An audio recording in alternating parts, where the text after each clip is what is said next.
Chapter 3.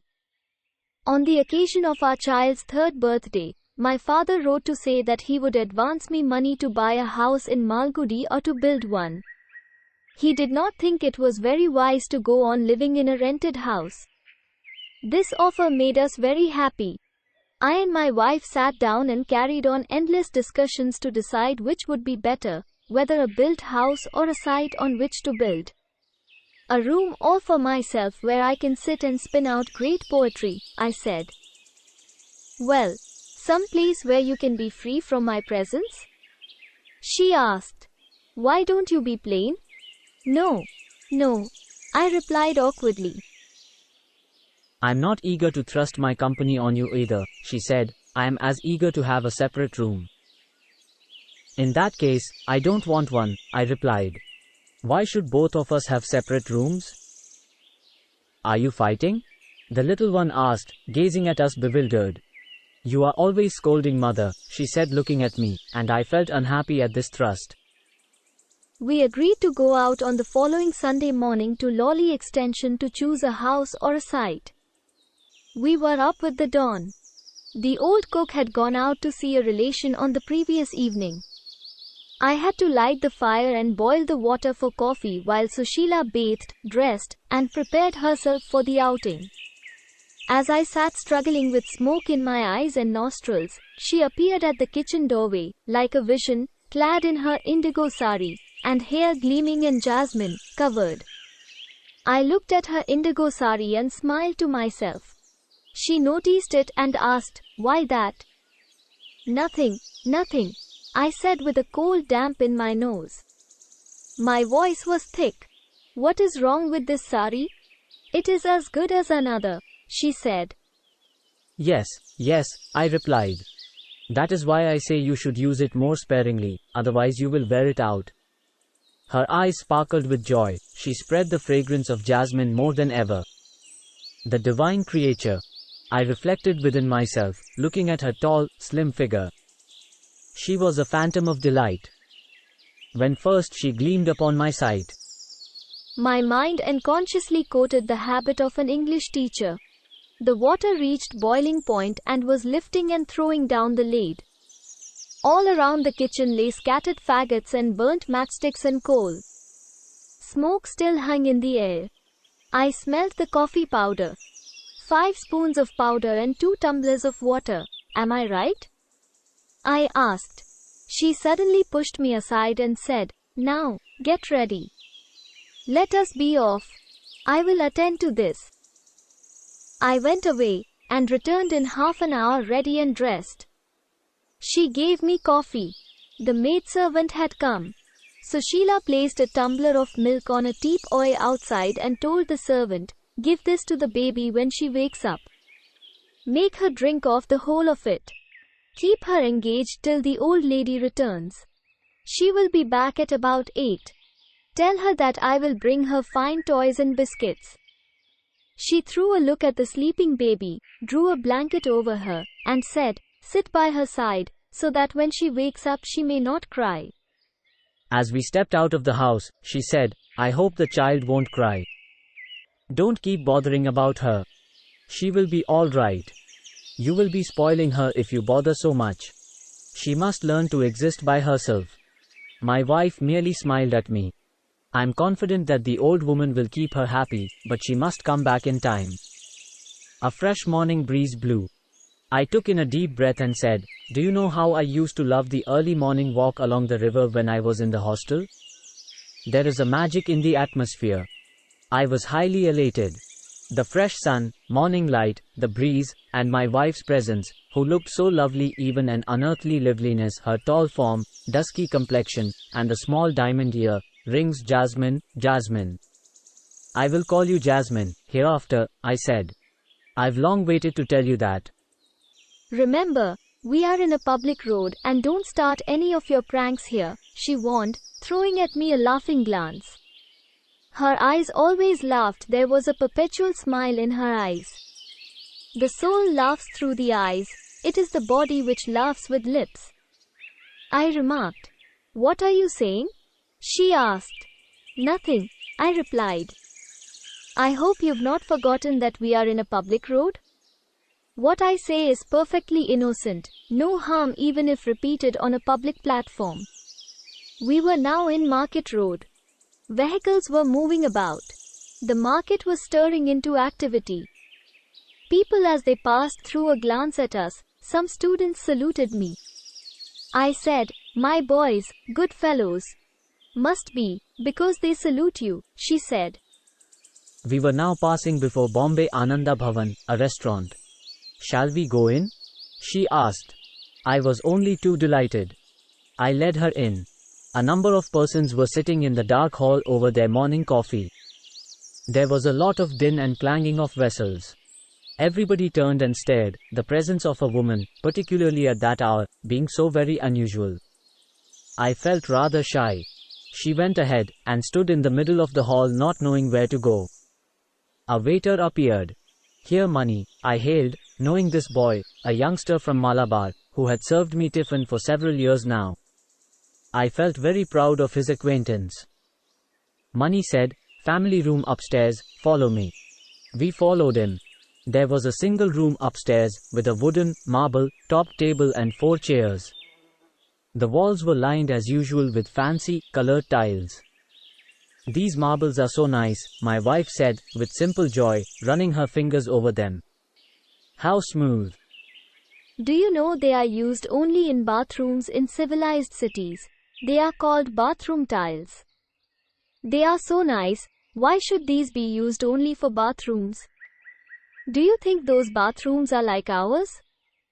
"Bathrooms are bathrooms wherever they may be," she replied.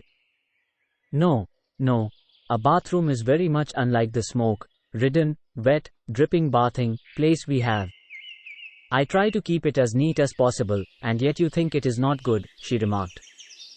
I didn't mean that. I think you did mean it. I didn't like to spoil a good morning with a debate. So I agreed. "I am sorry. Forgive and forget." "All right," she said. She stretched her arms back and touched the wall behind her and said, "I like these tiles, so fine and smooth. When we have a house of our own, won't you have some of them fixed like that on our walls?" "With pleasure, but not in the hall. They are usually put up only in the bathrooms," I pleaded. "What if they are? People who like them for bathrooms may have them there, others if they want them elsewhere." At this moment Money appeared carrying a tray of eatables. "How quickly he has brought these," she remarked. This was her first visit to Bombay Ananda Bhavan. Its magnitude took her breath away. Her eyes sparkled like a child's. She tried to eat with a spoon. She held it loosely and tipped the thing into her mouth from a distance. I suggested, "Put it away if you can't manage with it." She made a wry face at the smell of onion. "I can't stand it," she said. I know, I replied. What a pity. It was careless of me. I knew that she hated onions but had taken no care to see that they were not given to her. I reproached myself. I called for the boy vociferously and commanded, "Have that removed, bring something without onion." I behaved as if I were an elaborate, ceremonial host. I wanted to please her. Her helplessness, innocence, and her simplicity moved me very deeply. "I will give you something nice to eat." I gave elaborate instructions to the boy. She mentioned her preference, a sweet, colored drink like a child's taste once again, I thought. I fussed about her till she said, "Oh, leave me alone," with that peculiar light dancing in her eyes. She said, "Shall we take something for the child?" I didn't like to spoil a good morning with contradictions, but I did not approve of giving hotel stuff to the baby. So I said with considerable diplomacy, "We will buy her some nice biscuits. She likes them very much." Nearly an hour later we came out of the hotel. I proposed that we should engage a jutka for going to Lawley Extension, but she preferred to walk. She said that she'd be happy to walk along the river. "My dear girl," I said, "Lawley Extension is south and this river north of the town. We are going to the extension on business. Please, she pleaded recklessly. I must wash my feet in the river today. I was in the mood to yield completely to her wishes. So I agreed, though it meant walking a couple of miles in the opposite direction. It was a most exhilarating walk down the river. She splashed her feet in the water, rested under the banyan, heaped up sand and kept muttering, "How the little girl would love it if only she could be brought here. I think she will simply roll in the sand. But we must take care not to let her go near the water." I watched her once again. "Do you know how I used to spend all my morning here when I was in the hostel? I used to get up at dawn. You could continue it even now. I hope you will not say I'm responsible for your giving up the good habit," she said. I laughed. "It doesn't look very important now, that is all. I did it for some time then. No compulsion to repeat the same thing forever, even if it is good." When we were ready to go back, I suggested, "We must go on an all-India tour sometime. I will take you with me." "Promise?" she asked. "Absolutely," I said. "I will take you also to England and Europe if I make a lot of money out of the books I am going to write." "What about the child?" "She will be grown up by then," I replied. "We can leave her with her grandparents. You must see everything." I imagined, even as I spoke, how she would touch the marble of Taj, stand astounded before the snow-covered Himalayas, and before the crowd and magnitude of European cities. Tarankan, Tarankan, Tarankan. We left the river and went to Lawley Extension in a jutka. When we got down there, she looked a little tired. Her face had a slight flush. "We have to walk a little here," I warned her. "Do you think I can't?" she asked, and went forward. Lawley Extension formed the southernmost portion of the town, and consisted of well-laid-out residential buildings, lining the neat roads and crossroads. It was the very end of the town, beyond which passed the Trichy Trunk Road, shaded with trees. At one time, only those with very high incomes could have residences there, but about 5 years ago, under a new scheme, the extension developed farther south. Even beyond the trunk road, the town was extending.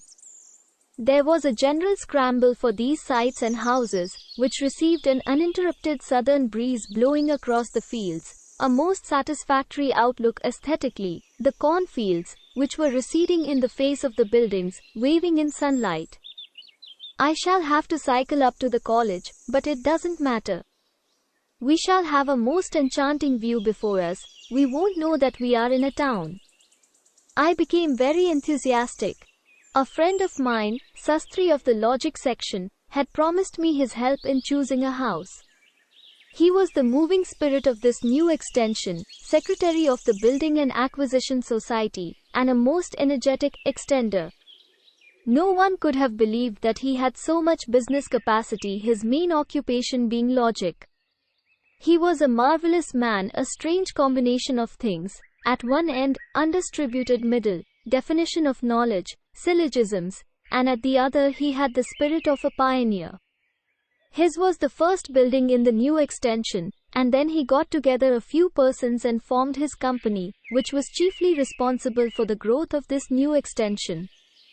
We reached Sastri's house, a small bungalow in a vast compound overgrown with trees. Sastri, a thin grey-haired man, was sitting under a tree digging its roots.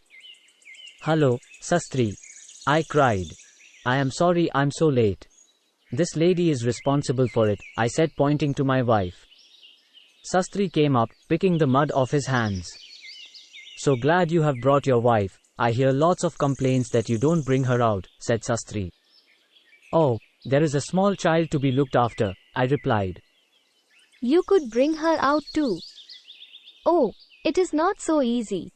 I began to visualize all the difficulties in an instant, the protection, ceaseless attention, and all the rest of it. "Father, take me up. I can't walk." "Father, put me down. I don't like to be carried.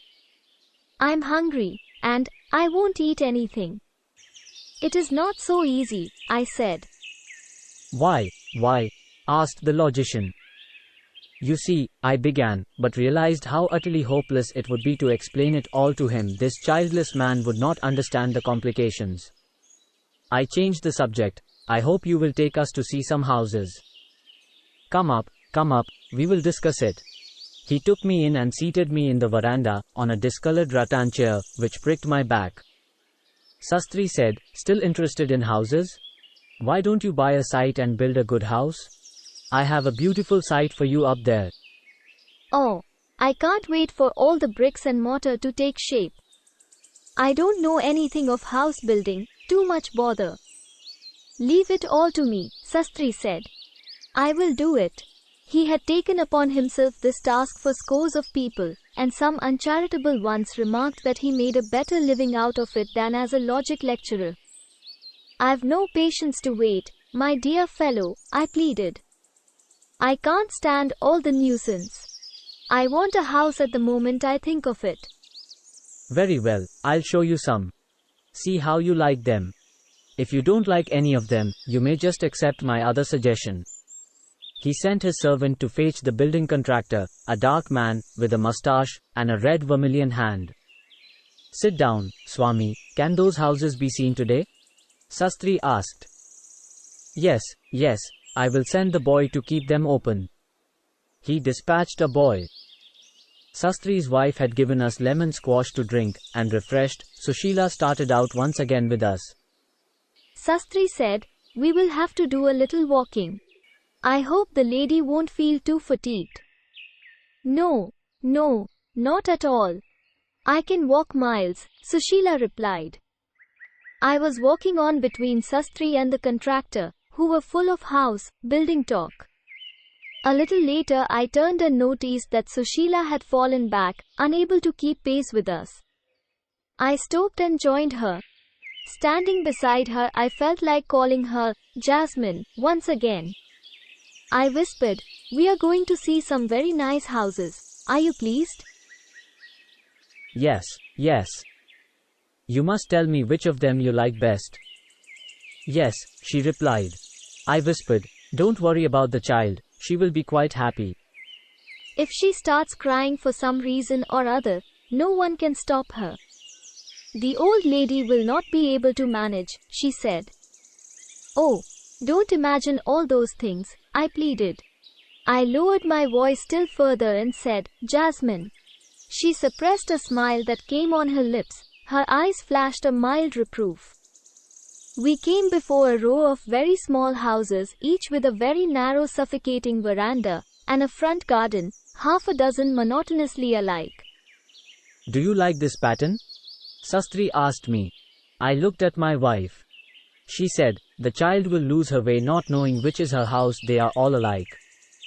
Why are these so alike? She shook her head. Sastri added, the second house is for sale. I said, can't we see some other pattern? This is too small. A young boy held the door open. Sastri said, come in and see the house. No harm in seeing the house. He was a connoisseur in houses and expected others to be the same. The contractor added, yes, you must see different types before deciding. What an amount of banality surrounds the purchase of a house. How much we have to bear before we are through with it, I reflected. The contractor commanded the boy, are all the houses open? Yes, master. Don't say, yes. Keep them open, he said. Yes, master, he said. You are a careless fool, he added. I will pluck off your ear if you aren't careful. Why does this man bully the young fellow unnecessarily? I reflected. Some people are made that way.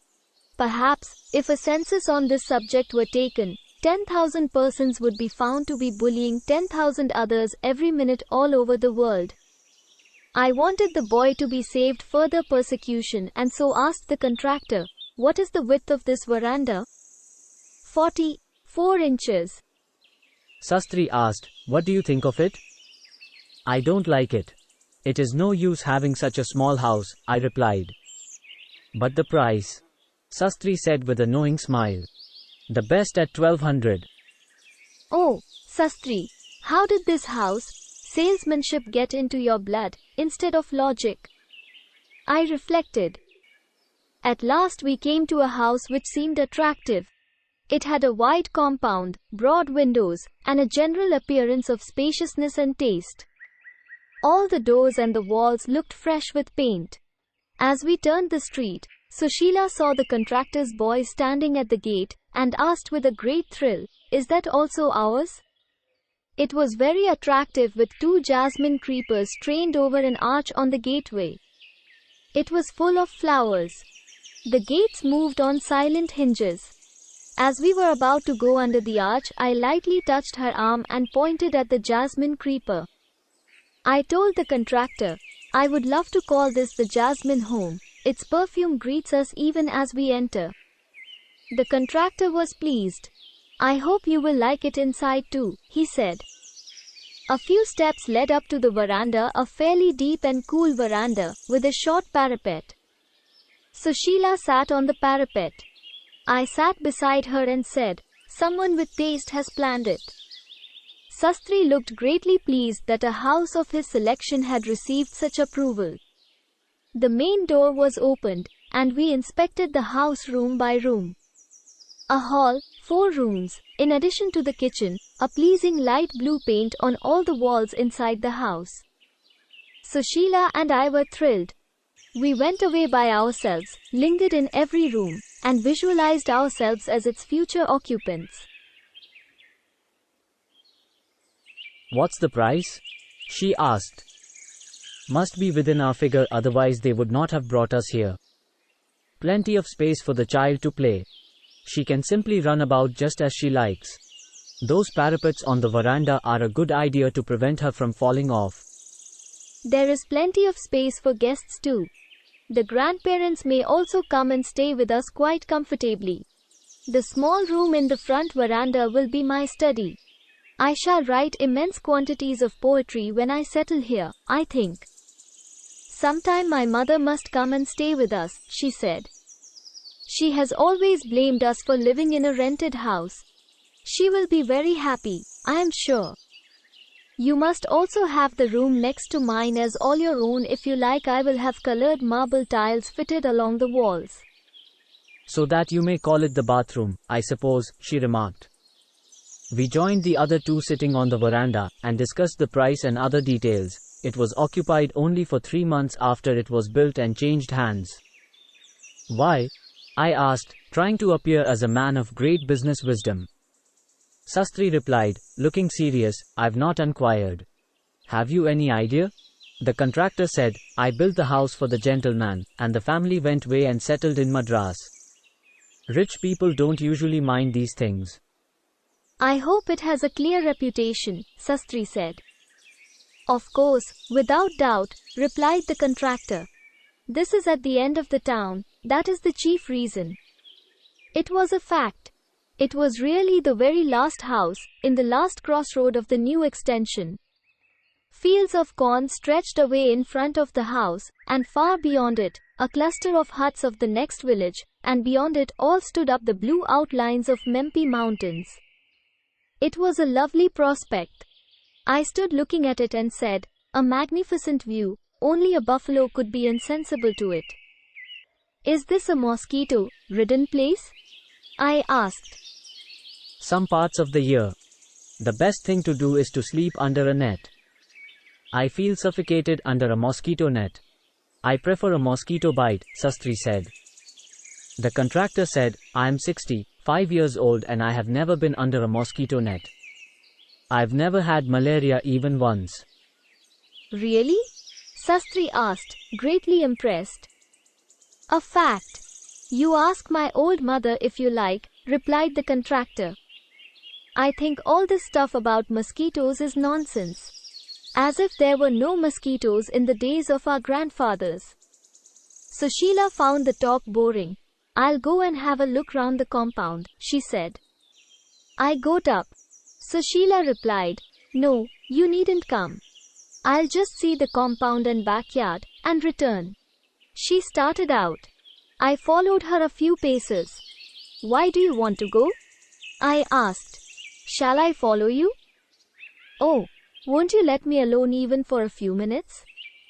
She whispered. "Nobody will carry me off. I can look after myself."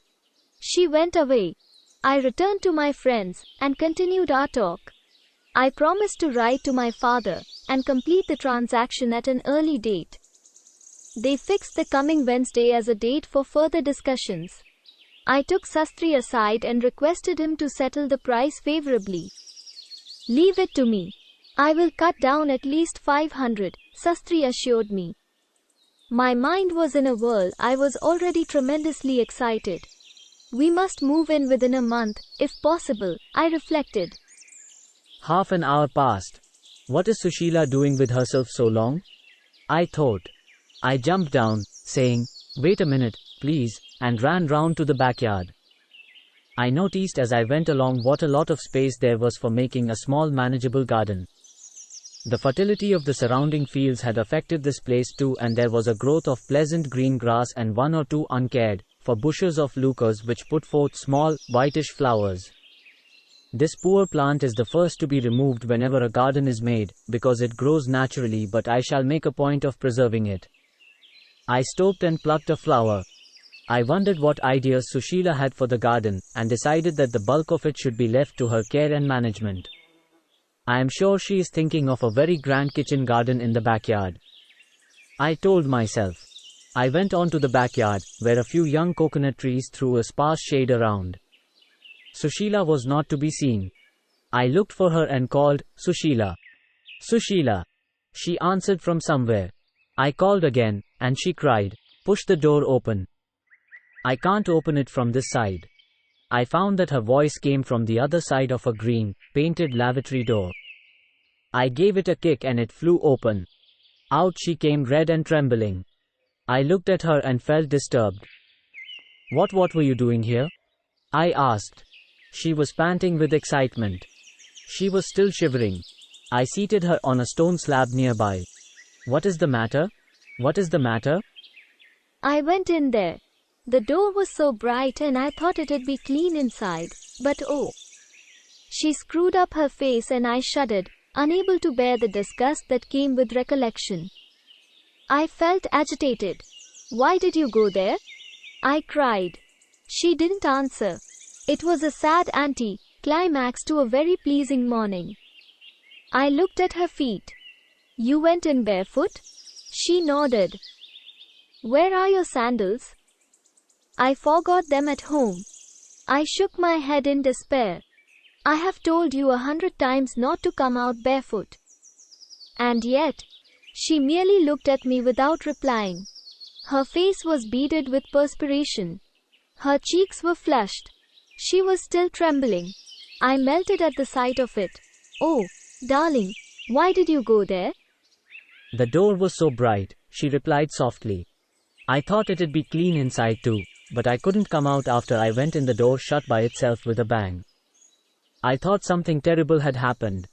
Ah, the flies and other things there." She was convulsed with disgust. Oh, a fly came and sat on my lip. She wouldn't bring her lips together. She kept rubbing them with her fingers in an effort to eradicate the touch of the fly. I said, "There is the water tap. Rinse your mouth, and wash your feet, you will be all right. Don't think of it anymore." She jumped up on the stone slab, turned the tap on and washed her hands and feet and mouth, again and again. She rubbed her feet on the stone till they were red and till they smarted. It looked as though she would not stop this operation. I said, "You'll hurt yourself, or you may catch a cold. Come away. Don't bother about it anymore. You are all right." We came back to the veranda. Sastri and the contractor were waiting for us. I seated Sushila in a clean corner of the veranda and advised her to lean on the wall and rest. The others observed her flushed face and asked what the matter was. "She visited that lavatory and found it rather unclean," I said. "Oh," the contractor said, "I wish the lady had told us. I'd have asked her not to go there. This is one of the curses of the place. It is so far out and so near the field and village that all kinds of people passing this way stop here for shelter, and they foul a lavatory beyond description. This is not the first time such a complaint has come to us." "When the house is occupied?" I asked. "Oh no, no trouble then, only when it is vacant. It's so difficult to engage a caretaker for every little place, though there is a peon going round to see these things at least once a day. After resting for about half an hour, Sushila got up and said, "I feel all right." Sastri and the contractor went ahead. I kept my wife company, watching her every movement anxiously. When we approached Sastri's house, he suggested, "Won't you come in for a moment? The lady can have a little coffee. She looks tired." Sushila declined this with a smile. "Oh no, thanks, we will be going, it is late," I said. "We will meet on Wednesday." We walked down the crossroad. When the presence of the other two was withdrawn, I grew elaborately fussy. I asked her for the 100th time if she was feeling all right. As we were passing into the main road, we saw a small, newly built temple. "They have built a beautiful temple for this place, so near our house. So thoughtful of them," I said. "We will go in," she said, "and see the god." "Most certainly." There was an old woman sitting on a gunny sack at the temple gate, selling offerings. "Buy something for the god," she entreated. "What temple is this?" Sushila asked. "Srinivasa, the greatest god. You need not visit Tirupati hills to see him. If you visit him here, he grants all your boons and blesses all your efforts." She held up a coconut, a packet of camphor, plantain, and betel leaves. "You are both so young and bright. He will bless you with numerous children, and may they all be sons," said the old lady. "Hush," Sushila replied. "We have one and we are satisfied with on." She laughed and entered the temple. I was tremendously relieved to see her laugh. We entered the temple hall, a stone-pillared hall, smelling of camphor and flowers, cool and shady. There were 2 bronze lamps burning in the inner sanctuary, illuminating a tall stone image of Srinivasa. A priest, wrapped in a shawl, sitting at the foot of the image, rose on seeing us and held up a plate. We placed the offerings on it. "What a lovely image," Sushila remarked. She brought together her palms and closed her eyes in prayer. I stood watching her. The priest broke the coconut and placed it and the other things at the feet of the image. He lit the camphor, sounded a bell, and circled the flame around the image. In this flickering light, the image acquired strange shadows and seemed to stir and make a movement to bless. I watched my wife. She opened her eyes for a moment. They caught the light of the camphor flame and shone with an unearthly brilliance. Her cheeks glowed. The rest of her person was lost in the shadows of the temple hall. Her lips were moving in prayer. I felt transported at the sight of it. I shut my eyes and prayed, "God bless this child and protect her." She received the holy water from the priest and touched her lips and eyes, put a vermilion dot on her forehead, and tucked the flower offered to the god in her hair. We stepped out. As we descended the temple steps, she muttered, "Only now do I feel quite well again. We must make it a point to visit this temple as often as we can." "You can visit it every evening when we have taken the new house," I said. Yes, yes. I was greatly relieved to see her happy and fit once again. We hailed a passing jutka, climbed into it, and sat snugly close. The jutka wheels rattled over the cobbles and it lulled us into a mild drowse. We ceased to pass any remarks or comment and settled in a tranquil silence. I studied her face without her knowledge. A great peace had descended on her. It is God's infinite grace that has given me this girl. The jutka was filled with the scent of the jasmine in her hair and the glare of the indigo-colored sari. As we passed the market road, she reminded me, "You have promised to buy biscuits and a doll for the child." We stopped the carriage before Novelty House. I dashed in and came out bearing a biscuit packet, a doll and a toy engine. When we reached home, we found the child playing very happily with the cook and a child from the next house. We heard her voice, over and above the rattle of the carriage wheels, when we were still 2 houses away. As soon as the carriage stopped, Leela came out running. Her mother took her up in her arms immediately, and gave her the doll, train and the biscuits. Leela's friend from the next house was also there. Leela said to her, "You can go home now, my mother is come." The friend said, "All right," and hesitated, casting a look on the game they had been playing. They had raised a building with wooden blocks, and various small utensils filled with water and grains and flowers and leaves were strewn about the small hall. They had been playing, home-keeping, and calling on each other. Yes, she was a very fine child today. When mother is at home, she gives such a lot of trouble over food. She was my sweet child today, said the old cook. Did she ask where we were? Ah, didn't she? Every few minutes asking and asking why her mother had gone out without telling her. She is a smart child. Why did you go away, mother, at night? The little one asked. When I opened my eyes, I didn't see you but her. The cook shook with laughter. What a lot of speech she has learnt. She is going to defeat all the others in your family in speech, madam. Why did you go away, mother? The little girl asked. Her mother threw herself on the floor, even without changing her dress. Too tired for anything now. I won't get up, whatever happens, without resting for another half an hour. You must eat your food first, the old cook began. No, get up, Sushila, I said. But she begged to be allowed to rest for half an hour. Where did you go, mother, without telling me? To buy a house for you. What is it made of? Stone and lime. Is it so high? She indicated with her hand a yard in height and said, I want one which is small and can be put in the trunk. I mean a real big house like this, said the mother. This is our house, the child asked. Another one, more beautiful. Oh, you can play all day with plants. Can I play in mud? Oh, yes, it's very clean and nice. My friend must also come with me. She carried on this conversation sitting on her mother, clutching the doll and the train, and eating a biscuit. I busied myself for half an hour in my room, and came out. I still found my wife lying on the floor. Oh, why have you flung yourself down in this manner? Go and change. We will eat. Leave me alone for a little, please, she pleaded. I felt her temples with my fingers. If this small excursion exhausts you so much, I don't know what I can do with you when we go on our North Indian travel. I will be all right then. You will be better if you eat a hearty meal at once. She begged, please, don't compel me. The thought of food upsets me. Go and finish your food first, and don't wait for me. I protested at the idea and went away to my room. I can also take it later with you. I'm not particularly hungry. I think the hotel staff has not agreed with you.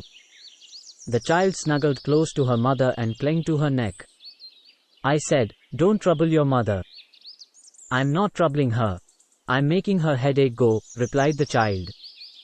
I went away to my study and stood for a moment gazing at my table.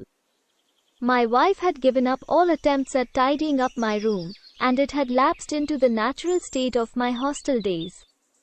Once again, all Milton and Shakespeare and Bradley jostled each other in a struggle for existence. There were 4 library books on my table which had been overdue, accumulating fines and bringing me fierce reminders from the librarian, but which I had not opened even once. There were the latest books on Plato, Swinburne, modern poetry, and others which the librarian had forced on me in one of his hospitable moods. I realized that I used to read better when I was in the hostel and had not become the head of a family. Nor were my hours spent in chatting with my wife or watching the child play or in running about on shopping errands. My conscience troubled me whenever I thought of it. I will not waste half an hour, but will get through this stuff on Plato. I picked up the book and lounged in my canvas chair. Plato's Idealism. I read. Sickening fellows. Why won't they leave Plato alone? For the 1000th time someone restating Plato, I don't like this book. I shall return it. I put it away.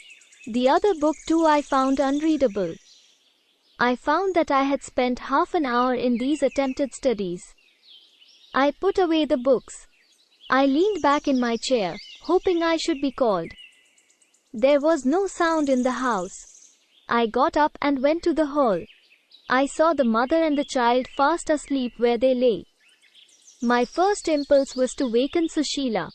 I watched her for a moment. Too tired, let her sleep for a while, I reflected. I will dine first, she may wake up and join me. I went to the dining room and sat down before the leaf. The old cook served me. Where is? She began in her croaking voice. Hush, not so loudly. She's asleep, I said. She will wake up presently. I went through my meal and tiptoed out to the bathroom, washed my hands, and while I dried them, stood near her and watched. Her lips were slightly parted. Is she still reluctant to bring her lips together? I asked myself. I sat by her side and gently touched her eyelids with the tip of my finger. She opened her eyes, at once saw the child asleep by her side, clutching her toys, and disengaged herself gently and sat up. I said, I've had my food. I felt hungry. Won't you come and eat? I led her to the bathroom and gently splashed a little cold water on her face. I took her to the kitchen, seated her before her leaf, and sat by her side. She obeyed implicitly without saying a word. The old lady muttered, You should never delay your food so long. An empty stomach makes poison. She served some vegetables and dal. Sushila murmured, None of these. Only a little rice and buttermilk for me. After due protests, she was allowed to have her choice. She sat gazing at her leaf. After a considerable amount of coaxing, she picked up a tiny quantity of rice between her fingers, put it in her mouth, and retched. Biliousness, I remarked. Bring those lime pickles. Now be a good girl and finish off that rice with the help of the pickles. Go on, you can do it. She sat staring at the leaf. She took another mouthful after a good deal of persuasion and sickened. It was impossible. She rose to her feet declaring, I can't. I won't eat any food now. I'll eat at night. She washed her hands and went back to the hall and lay down. I sat beside her worrying myself. She confessed, Don't worry, it is nothing, I'll be all right. What is wrong? Shall I say? She whispered. Don't be angry with me. That closet, and those, oh, she shuddered, flies and other things come before me and I can't eat. And that fly which sat here, she pointed at her lip and finished the rest of the sentence with a shiver. 3 days, 4, 5, and 6 days passed and still she did not leave her bed.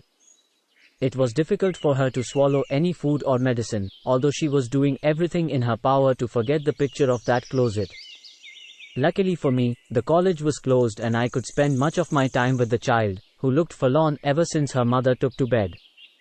Sushila lay on her bed, spread on the floor in her room.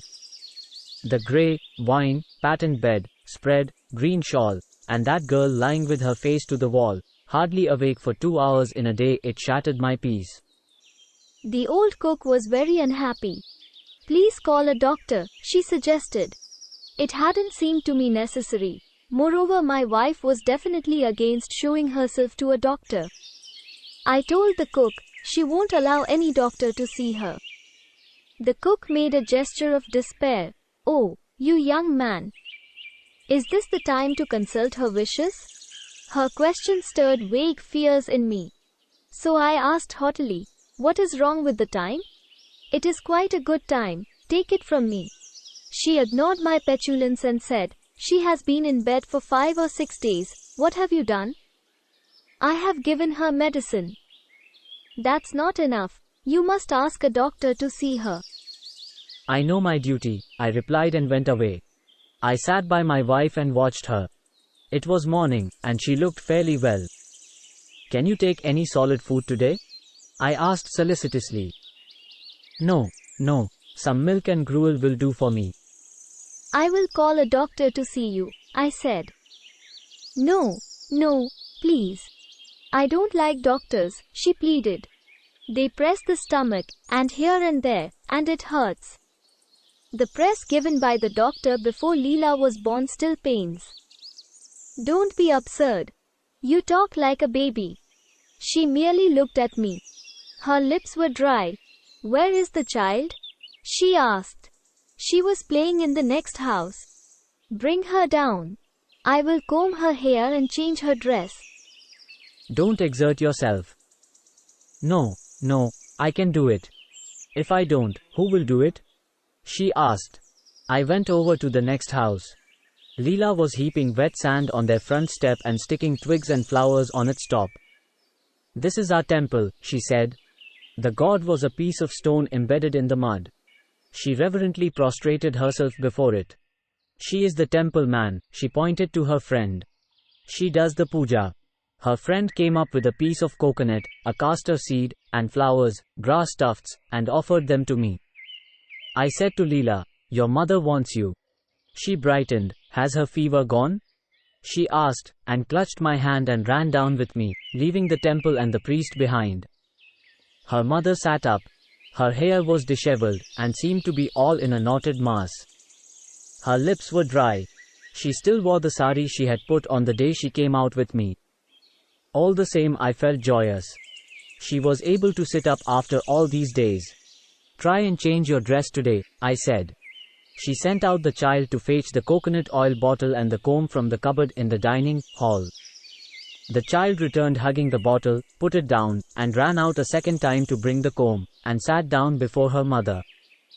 Sushila remarked, the poor child looks an orphan without proper attention. She uncoiled her hair, oiled and combed it, and plaited it, and then said, bring that blue silk frock and shirt. Mother, I hate that blue silk. You mustn't keep it in the box and outgrow it. It is nice, wear it out. Mother. Which is it? I asked. The one your brother sent from Hyderabad last Deepavali, Sushila replied. All my affection for my brother returned immediately. Good fellow, I remembered the bullying he practiced on me in that cart whenever we went out together, the wild claims he would make in the afternoon that he had trained a frog, living under a stone near the well, to come out at his call and follow him. Remember him helplessly pacing up and down the house when his wife and mother had heated arguments over trifles, and now auditing, henpecked, and with 12 children, a life of worry. So good of him to have thought of me in all this stress. All this flashed before my mind, and I ordered, little one, you must learn to obey your mother in all these matters, without a word. The child threw a pained look at me, and went away. I heard her opening the box in the next room, the wicker trunk in which her clothes were kept. My wife said, don't be so harsh with her, poor girl. The child returned with the blue frock and shirt. I took it in my hand and said, how lovely. The child replied swiftly, it is not lovely, and submitted herself to her mother's handling. Halfway through it, her mother said, go and get a little water in a vessel, don't drop it on your toes. I will wash your face. Here, I cried. You mustn't touch cold water. You may catch a cold. My wife said, I won't catch a cold. Her face is covered with mud. The child hesitated, and then ran over to the bathroom and fetched a vessel of water and a towel.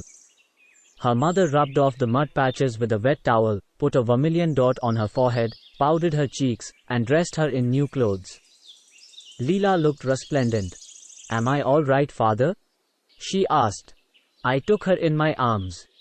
You are beautiful, I cried. My wife changed her dress, combed her hair, and ate a little food, though she said it tasted bitter. She looked refreshed. She remade her bed. I was elated. The gloom which had hung on me for these 4 days lifted, and I hummed a little tune to myself as I went to my room. These exertions, however, tired her, and she lay down and slept. She woke up at 5 in the evening, and complained of headache. I felt her pulse, and found that she had a temperature. I said, just wait. I will fetch the doctor. Yes, she agreed. Do something and stop this headache. I will give you some Horlicks and go, I said. I called for boiling water. Horlicks, and a spoon and tumbler, were on a small table in the hall. I made the Horlicks and took it in to her. I found her crying. This was the first day I saw her broken and crying.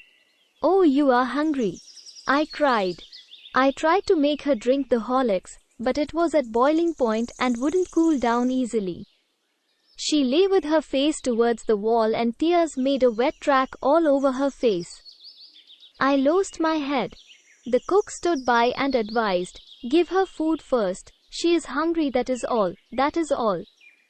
But this damn thing is scalding. You can't bring a thing at bearable temperature. I've half a mind to fling away this rubbish. The child had meanwhile come in and was quietly leaning against the wall and watching us.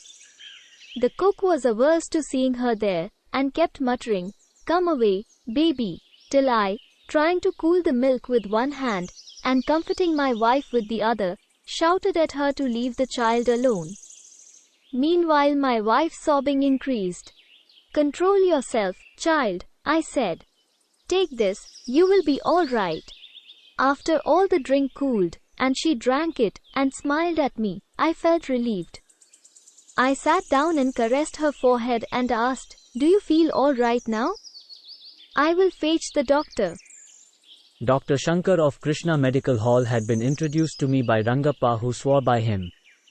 The greatest physician on earth, he used to say, easily the most successful practitioner in the town.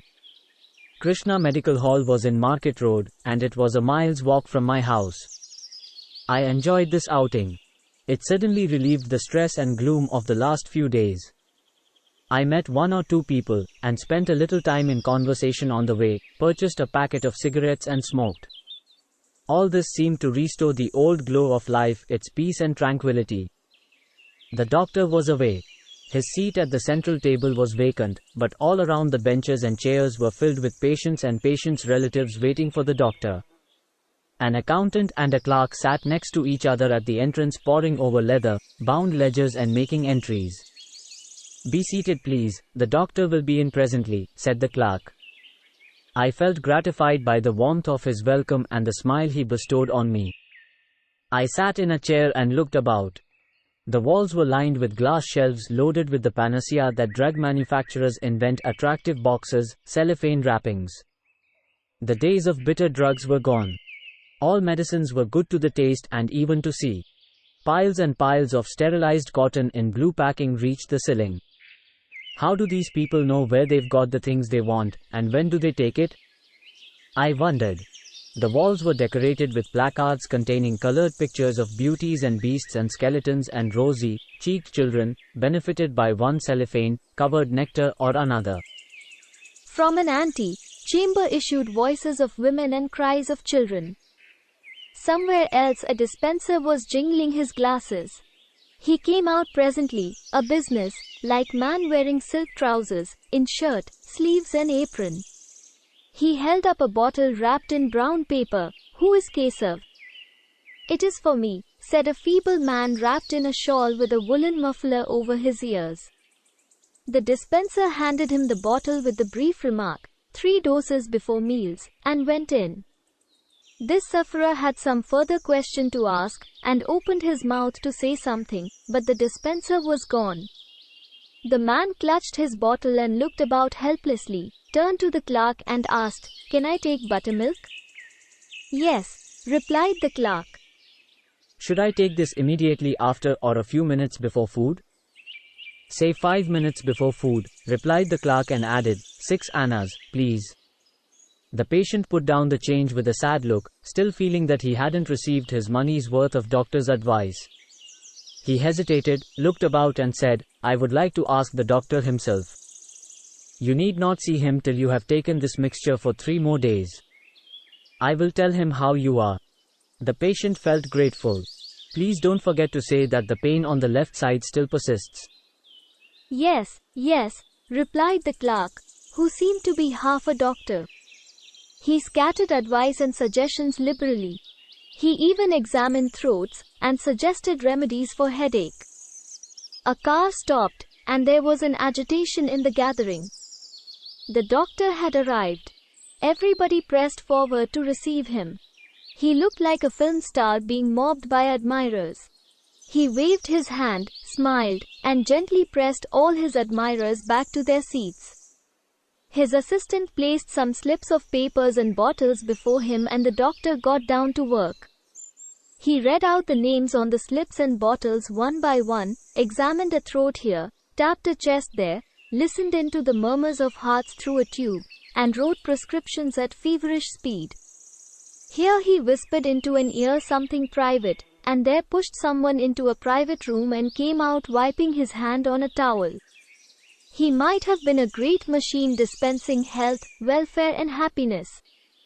I felt a great admiration for him. At last my turn came. "What can I do for you, Professor?" he asked, mechanically picking up my wrist. For some reason he always called me Professor. "I'm not the patient, Doctor," I said. I explained to him my wife's symptoms. He asked a few questions, wrote down a prescription, and put it away. He passed on to the next slip and called the next in order. A man from the village stood before him and began, "Last night." The doctor turned to me and asked, "Have you brought a bottle?" "No, I didn't expect." I began apologetically. "It is all right," he said, and on my prescription made a mark, and turned to his next patient. "Last night," the other began and gave a long, winded account of a pain in the back of the head, which traveled all the way down to his ankle and went up again. He might have been a witness deposing before a magistrate. The doctor tapped his back, tingled his ear, looked into the pupils of his eyes, and pinched his knee. He cracked a couple of jokes at the expense of this patient, prescribed the treatment, and disposed of him. In a quarter of an hour the smart dispenser who had swept in the prescriptions a few minutes ago, came out with a few paper-wrapped bottles and called, "M.R.S. Krishna." I stood up and took my bottle, and looked at the doctor, who was busy writing. The clerk said, "It is your bottle," and held his hand out for it. He looked at the label and read, "A third every 4 hours before food, and 5 minutes before each dose 1 pill. Repeat the mixture for 2 days and then see the doctor. Diet rice and buttermilk. 10 annas please." I was disappointed with the mechanical, red tape method I found here. I looked at the doctor, he was still busy. I paid down the cash, but returned to my seat. I waited for 10 minutes in the hope of catching the doctor's eye. But he was far too busy. "Doctor," I butted in. "Half a moment, please." He finished the prescription he was writing, leaned back, and said, "Yes, got your mixture and pills?" "Yes." Now that I had his attention, I was at a loss to know what to ask. "When is this to be given?" I asked, guiltily looking at the clerk. "Didn't he tell you?" he asked, pointing at the clerk. Yes, he did," I replied hastily. I now realized the need for this red tape arrangement. Everyone wanted to ask the same set of questions. But what I want to know is, don't you have to see the patient? "Oh, no, it is just malaria. I have 50 cases like this on hand, no need to see her. I'll tell you if it is necessary. You can bring her down sometime if necessary." "But she can't move, she's rather weak." "Put her in a jutka and bring her along, nothing will happen. Just peep into that room and see how many persons with fever have come here. It is usually more convenient for me than calling on them." I really felt it was absurd to have ever thought of asking this great man to visit me. No, I understand," I said awkwardly. "Really no need. She will be all right in a couple of days. She will be all right, don't worry." He smiled confidently and it cheered me. "Diet? What can I give her?" "Buttermilk and rice, anything you like. Don't make it too heavy." Clutching my bottle, I went out. At the door my daughter met me. "Mother is very cross, father. She won't look at me at all, but keeps her hand over her eyes and... Oh, she will be all right. I've brought her the medicines."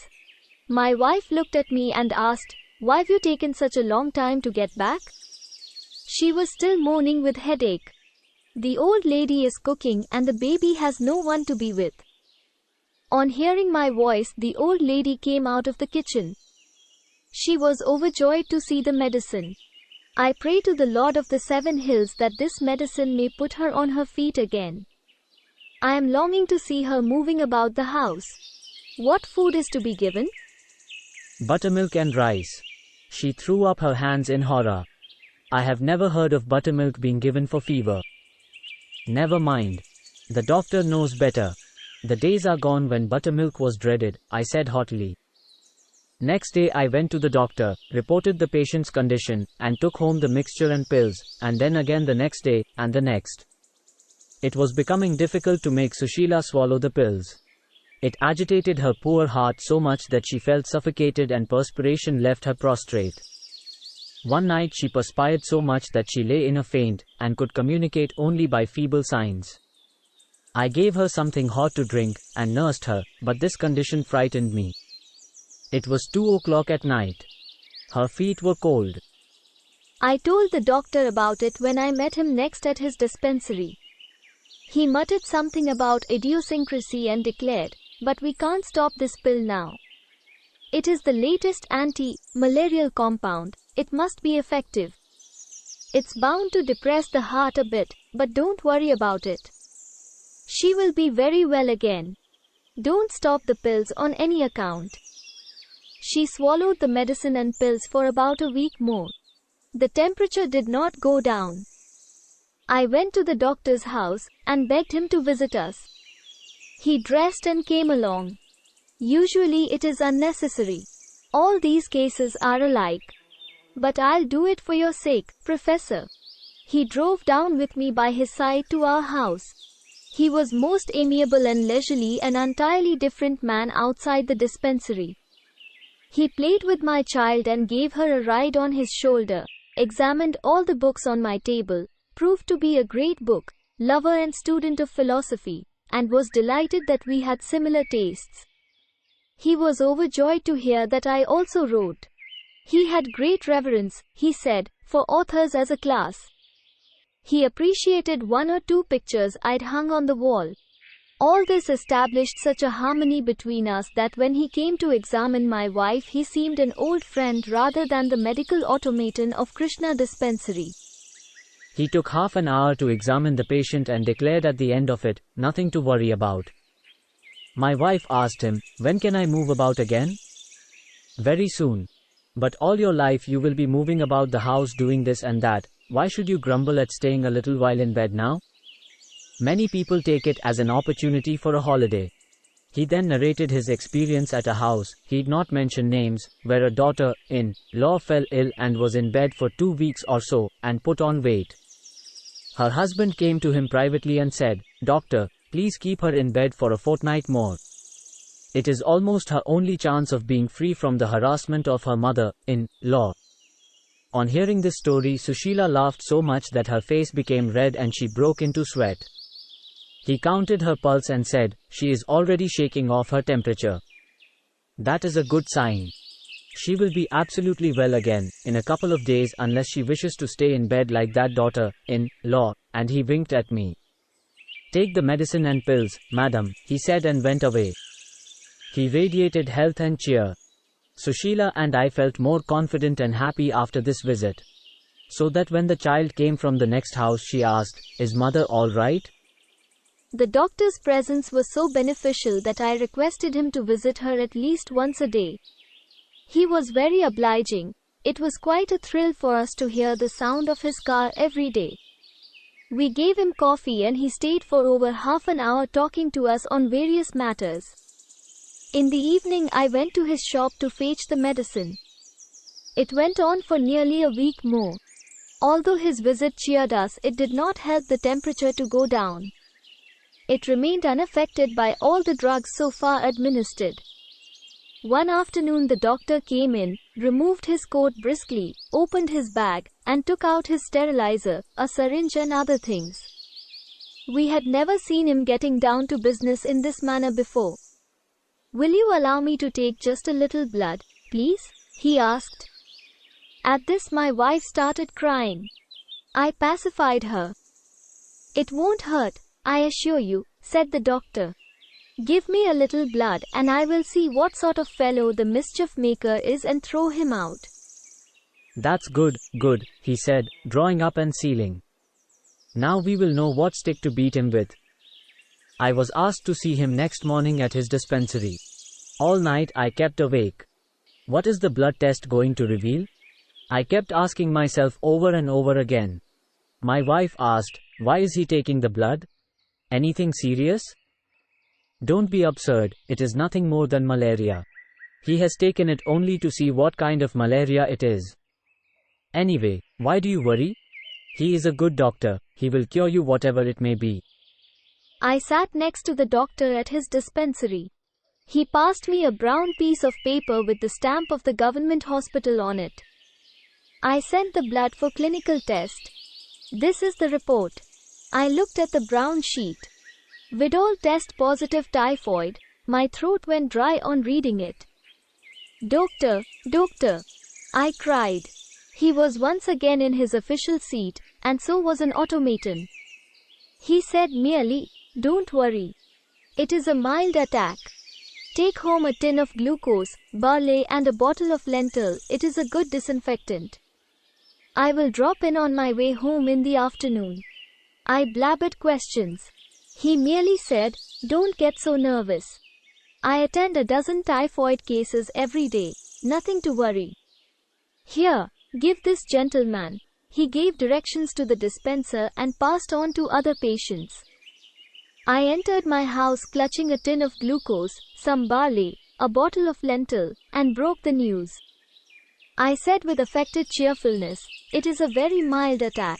Perhaps it is only paratyphoid. If it is, you will be up and doing again in 2 days." She merely replied, "Keep the child away. Write to my father. You must also take something to protect yourself." The doctor came at midday. He seemed cheered that it was typhoid. He beamed on all of us and joked continuously. "I like typhoid," he said. "It is the one fever which goes strictly by its own convention and rules. It follows a time table and shows a great regard for those who understand its ways. Don't look so miserable, lady. Like a good daughter-in-law, make up your mind to make the most of your stay in bed for the next few weeks." Ever since she heard the word typhoid, Sushila had become very silent. It was heart-rending to see her in this state. I tried to speak to her and put a little courage into her, but it was a futile effort.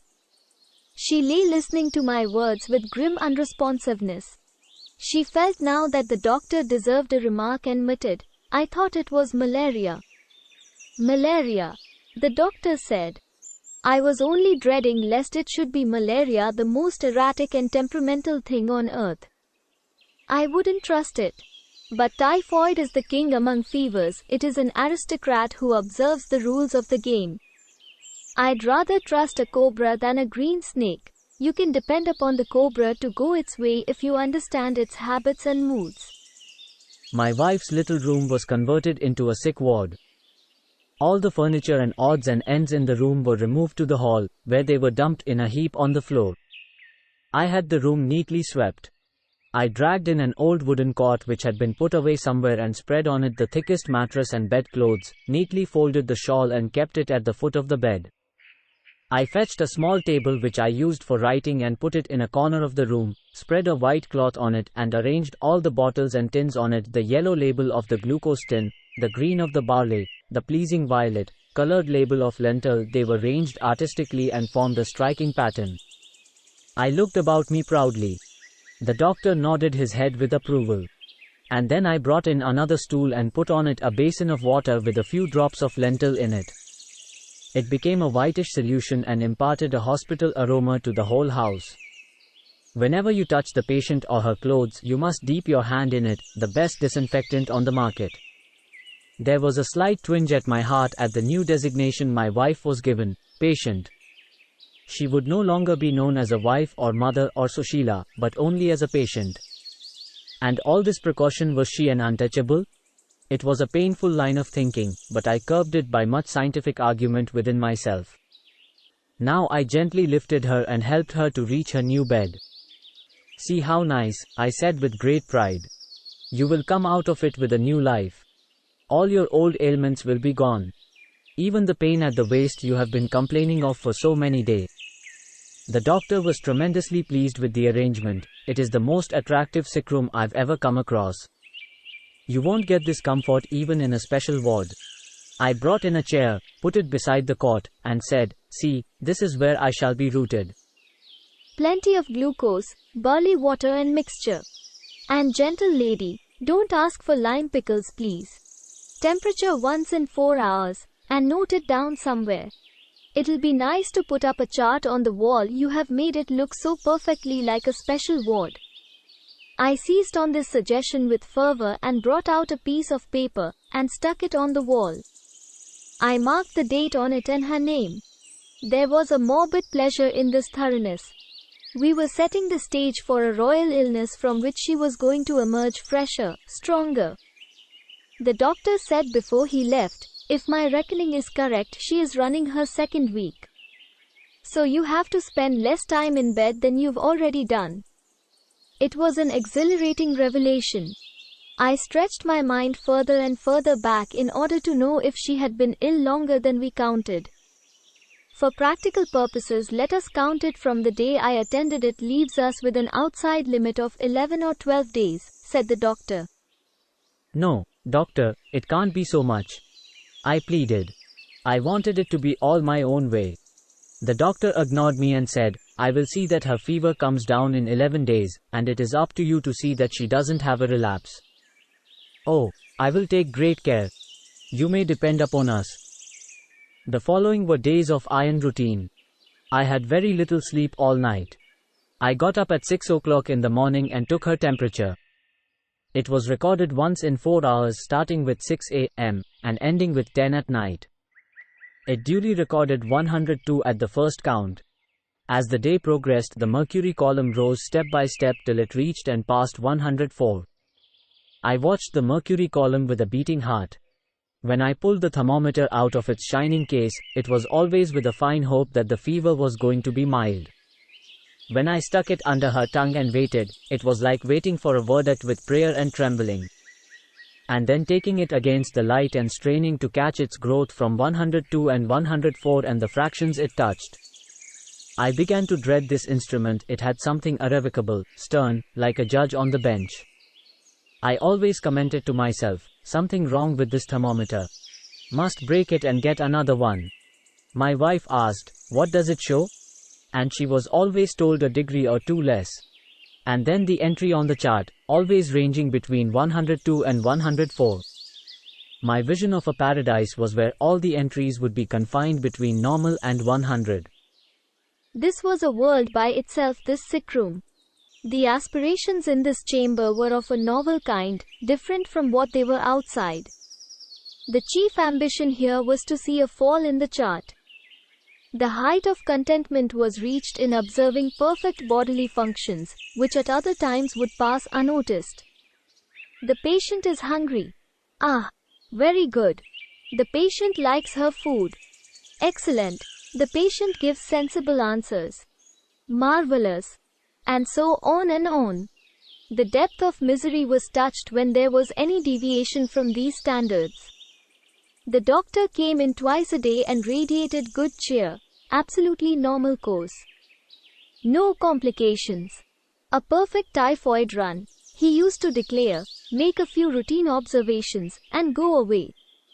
I sat in that chair watching her sleep, every hour or so pouring into her throat medicine or barley water or glucose. I hardly stirred from the place, and got up only at 9 in the evening when my father-in-law or mother-in-law, both of whom had arrived a few days before, took charge of the patient. After ablutions with lentil, I went in, bathed, changed, and ate my dinner, and took charge of the child, who would not go to bed till she had me to sleep by her side in a corner of the hall. The child exhibited model behavior. She came and stood twice or thrice in the course of a day outside the threshold and watched her mother. Susheila's eyes lit up when the child came to the door. She would ask if the little one had had her food, and put to her numerous other questions in her feeble voice, to none of which the child would reply. A sort of shyness had seized her. She conducted herself before her mother as if she were a stranger. But though she would speak no word, she liked to stand there and watch. She occasionally put a foot into the room and felt thrilled, as if it were an adventure. She went away and her mother shut her eyes and listened to her footfalls. The child spent all her time with her grandparents and her friend next door. Her grandfather took her out shopping and bought her sweets and toys. At night she waited for me to get free of sickroom duties.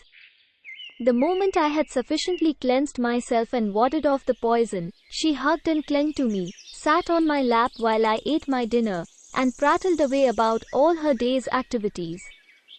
From the corner where I lay at night, I watched the sick room, its shaded light, the low voices asking or answering. Every time there was a movement in that room, I woke up with a start.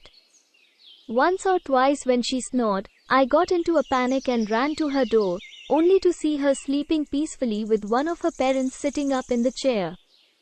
My parents were unable to come. My father was down with his annual rheumatic attack, and my mother was unable to leave his side. They wrote me frantic letters every day, and it was my duty to drop them a card every day. I wrote a number of cards to others too. My brother at Hyderabad, my sister at Vellore, and the other sister at Delhi wrote me very encouraging letters, and expected me to drop them postcards every day. They wrote, "Nothing to fear in typhoid. It is only a question of nursing." Everybody who met me repeated this like a formula, till I began to listen to it mechanically without following its meaning. Numerous people, my friends and colleagues, dropped in all day, some standing aloof fearing infection, and some coming quite close reckless and indifferent. I lost touch with the calendar. In doing the same set of things in the same place, I lost count of days. Hours flew with rapidity. The mixture once in 3 hours, food every 2 hours, but 2 hours and 3 hours passed with such rapidity that you never felt there was any appreciable gap between doses. But I liked it immensely. It kept me so close to my wife that it produced an immense satisfaction in my mind. Throughout I acted as her nurse. This sickness seemed to bind us together more strongly than ever. I sat in the chair and spoke to her of interesting things I saw in the paper. She spoke in whispers as the weeks advanced. She said, "My father said he would give me 500 rupees when I got well again. Very good, very good. Hurry up and claim your reward. Even without it, I want to be well again." There was a deep stillness reigning in the house but for the voice of the child as she argued with her grandparents or sung to herself. There was an interlude. The contractor and Sastri knocked on my door one day. "Oh, come in," I said and took them to my room, but there was no chair or table there. I said apologetically, "No chair. It is in the other room and also the table, because my wife is down with typhoid." Sastri said promptly, "Oh, we will sit on the floor." They squatted down on the floor. And then after the preliminaries, Sastri said, "It is about that house, they are keeping it in abeyance. There is another demand for it. I remembered my decision was due long ago. I'm afraid I can't think of it. Wait a moment please." I went up to my wife's bedside and asked, "Sushila, what shall I say about that house?" She took time to understand. "Do you like it?" she asked. "Yes, it is a fine house if we are buying a house." "Why not think of it when all this is over?" she said. Yes, I agreed. I ran out and told them, "I have no time to bother about it now. If it is a loss to you waiting for me." As I spoke, I disliked the house. I remembered the shock Sushila had received in the backyard. They went away. Before going, they said, "Nursing is everything." Yes, I know," I said. The contractor said, "May I say a word about it?" "Go on, by all means. Never trust these English doctors. My son had typhoid. The doctors tried to give this and that and forbade him to eat anything, but he never got well though he was in bed for 30 days. Afterwards somebody gave him a herb, and I gave him whatever he wanted to eat, and he got well within 2 days. The last thing you must heed is their advice. The English doctors always try to starve one to death. Give the patient plenty of things to eat and any fever will go down. That is my principle. Susheila's parents suffered quietly. There was a deep attachment between them and their daughter. My mother-in-law was brought up in a social condition where she had to show extreme respect for a son-in-law, and so she never came before me or spoke to me. My father-in-law was more sociable. He was an important landholder in his village, and beside that, he was on the directorate of a number of industrial concerns in Madras. He constantly traveled to and fro and met numerous people and had a very cosmopolitan outlook. So in spite of his age, he was past 60, my wife being his last issue, he was rather unorthodox in his speech and habits. He constantly admonished me to be careful not to have a large family. One grandchild from this quarter is quite adequate. We are quite satisfied. He was an extraordinarily merry person for his age. But now he looked intimidated. He was full of anxiety for his daughter's welfare and recovery, but he concealed it under a mask of light-heartedness, for fear that it might frighten me. He sat up with his daughter all night, reading a novel and speaking to her very kindly, but without betraying any excessive sentimentality in his voice. Don't trouble me, Susheila. The world is a bad enough place without your adding to it by refusing the medicine. He told me, your mother-in-law is definite that if you hadn't allowed her to go into that lavatory, Susheila would not have fallen ill. All day he spent unobtrusively in the company of his granddaughter, teaching her lessons, telling her stories, or taking her out shopping. He spoiled her a great deal. I believe in spoiling children. Who should be spoiled if not children? He often asked. He undid in a couple of weeks all the elaborate cultivation of character which we imagined we had been practicing on the child for over 3 years now. As a result of his handling, Leela spoke like an infant, in arms, if it could speak, and constantly insisted upon being carried on her grandfather's shoulder, or grandmother's arm. Her grandmother gave her plenty to eat, defeating all our regulated dieting. And I was not in a position to protest very effectively. She was convinced that the evil eye had fallen on her daughter and that at the new house a malignant spirit had attacked her. She admonished me, you should never step into an unknown house in this manner. You can never be sure. How do you know what happened to the previous tenants or why they left? She went out in the evening and visited a nearby temple and prayed to the god for her daughter's recovery. She brought in regularly every evening sacred ash and vermilion and smeared it on her daughter's forehead. She helped us run the house and got on well with the cook, who found her a willing help. All through the day, one heard their low voices going on in the kitchen, narrating each other's life and philosophy. My mother-in-law arranged with the help of the cook for an exorcist to visit us. One fine afternoon, a man came and knocked on the door. My daughter was the first to see him. My father-in-law was having his afternoon nap in my room, and my mother-in-law was in the kitchen. The little girl had been playing on the front veranda with a doll when she looked up and saw a stranger entering the gate. She let out a cry of fear on seeing him, and she came running in and stood in the doorway of the sick room, bubbling with excitement. I was just caressing the patient's forehead, because it was the hour when the temperature mounted and she complained of headache. What is it, Leela? There is a bad man, a fearful man there. I rose and followed her. I saw a man with his forehead ablaze with sacred ash, and a thick rosary around his neck and matted hair, standing at the door. Go away, I said, taking him to be a beggar. I am not come to beg, he said, I have been asked to come. Meanwhile my mother-in-law came out, saw him, and with great respect brought him in. He's come for Susheila, she said, and conducted him to the bedside. He sat in the chair and watched the patient, while Susheila, who had never seen a bearded man at close quarters, gazed on him in panic.